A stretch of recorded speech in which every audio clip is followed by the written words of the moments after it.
ஐயப்பன் முன்ஜென்ம ரகசியங்கள். ஐயப்பன் தர்மசாஸ்தா முன்ஜென்மத்தில் மகாசாஸ்தா அல்லது ஆதி பராசக்தியின் இதய ஜோதியாக இருந்து சிவன் மோகினி அவதாரத்திற்கு முன் தேவர்களை வழிநடத்திய மகா உள்ஜோதி சொரூபமாக கருதப்படுகிறார். சிவன் அரியன் விஷ்ணு தேவியிடம் வேண டுகோல் செய்ய இதயத்தில் இருந்து ஜீவராசிகளை வழிநடத்தும் சாஸ்தா அவதரித்தார்.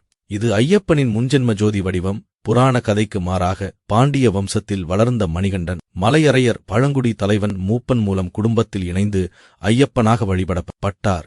பழங்குடி முன்ஜென்மம் மலைக்கோயில்களில் ஐயனார் சாஸ்தா என வழிபாடு. போராடி உயிரிழந்த மணிகண்டனுக்கு கோவில் கட்டி கடுத்தன் வாஃபர் லலிதாவுடன் வழிபாடு. இது ஐயப்பனின் மனித முன்ஜென்ம கதை. 18 படிகள் ரகசியம். முன்ஜென்ம பாவங்களை காம குரோதம் உட்பட 18 துர்குணங்கள் அழிக்க 18 தேவதைகள் படி போல படுத்து ஞானப்பீடத்தை அடை. தது ஐயப்பனின் அருள் ஜோதி வரலாறு உங்கள் வாழ்க்கையிலும் ஒரு ஒளியை உருவாக்கட்டும். சுவாமியே சரணம் ஐயப்பா.